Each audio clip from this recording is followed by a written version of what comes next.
Hi, Doug Mealy here for Safer Handling, and welcome to this week's episode of They Lie. I want to address a technique.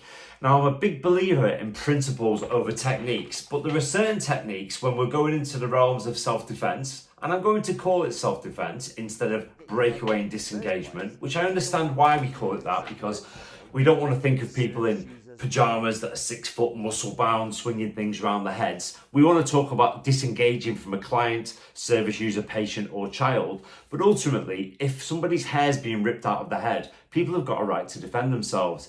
And if staff don't intervene in a timely manner with an effective technique, it could escalate and it could end up with neck damage, people falling on the floor, or retaliation from the person having their hair pulled. So most systems have got something in there where they stabilize the wrist. I've also seen techniques where people say, oh, just secure the wrist and run backwards and they'll let go, which I've tried and it doesn't work. And I've also heard something as bizarre as stabilize the wrist, shout for another member of staff who will come with a pair of scissors, and then they'll cut the hair. So that's bringing blades into a high-risk situation and asking the staff to perform what is a fine motor skill next to major arteries and neurological components. So yeah, not a fan of that one.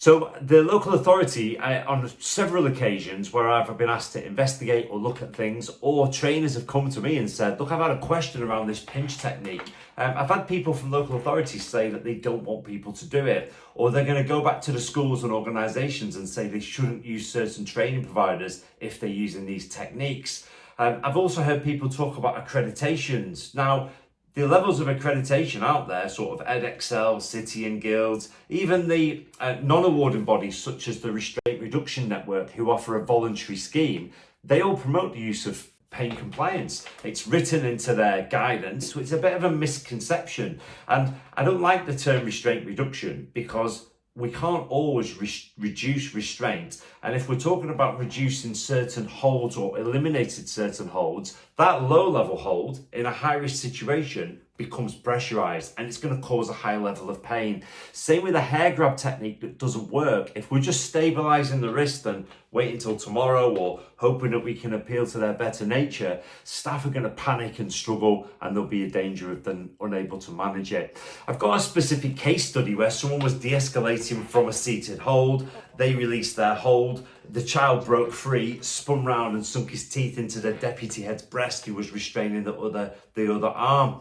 The quick thinking of the member of staff to pinch the child caused him to release, and afterwards, restoratively, mum was able to look at the manual, talk through the techniques, and it was handled appropriately. When we've interviewed staff that we've worked with, they've reiterated this perfectly, and they've said some children do need holding, they need holding in an appropriate way, and they need stopping. If they're not going to stop, they'll continue, and that's where they might then be remorseful and other issues can creep in after that incident. I'd be interested in your thoughts on this one. As always, it's a contentious one. And that's it from me. Until next time on They Lie.